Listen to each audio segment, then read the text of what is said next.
I can screw up on answers and stuff, and you'll edit that, right? Thank God. It's going to be off the top of my head.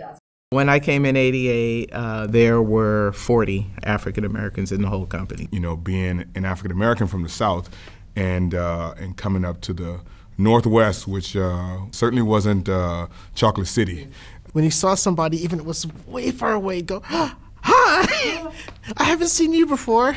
We both just fell out. You know, it was like, oh my God, another black person. I think the way that it came about was literally just a handful of us would get so excited when we'd see someone that looked like us on campus. We kind of gravitate toward each other. And I think just after starting to get together and start to establish relationships, we talked about, you know, we need to do some kind of group to help others that were coming in. Because, you know, it was some of the simple questions like, where do I go to get my hair cut? Most of the original BAM members would tell you that the reason BAM came together was because no one knew where to get hair products. And when BAM finally started, we were the first affinity group to start in the company. So we were trailblazers. Literally, there were some times during the week, if not for BAM, I wouldn't see another black person all week. It was a safe space. Coming in, it was obvious that the numbers were small. There weren't a lot of us around. And there was this notion of brotherhood and sisterhood. I think it was around 90, 91, we actually got involved in diversity at the company, doing more recruiting. Many of us volunteered to go on recruiting trips with HR.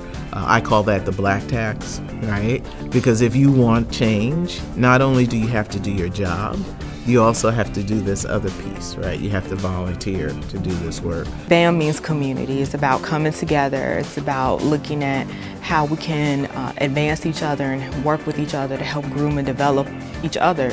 And ultimately creating a talent pipeline for the organization and creating really an atmosphere that helps the organization that we work so hard for to be inclusive and understanding of who we are. And the level of excitement as well as enthusiasm that was just resonating from the group. And then the learning that took place and the community that took place, it was phenomenal. Working in BAM in a leadership role, especially to be early in career and have that opportunity to engage with executives and understand budgeting and finance, has certainly positioned me to be now in an executive role today. There's been only a few moments, a few times in my history where I've been, you know, in a predominantly, you know, black or African American audience being addressed by a group of black and African American leaders. It's a special moment. The richest experience I had of being a part of BAM is the friendships that I still enjoy 30 years later. You needed that grounding, and BAM provided that. Plus, just a place to shoot the breeze. There was something about the moniker BAM. It was like BAM, right? Like, and so it always kind of had this little punch to it. I feel like we started something good. We had so much fun together. The BAM get-togethers, they were just always fun. In fact, I just remembered, we used to play Pictionary, and it would be 40 people playing. They were insane because you couldn't hear anything. As I stand on the sidelines and look at Blacks in Microsoft, I am excited about what can be done, especially in our communities, and to advocate the importance of STEM and helping young people truly realize their potential.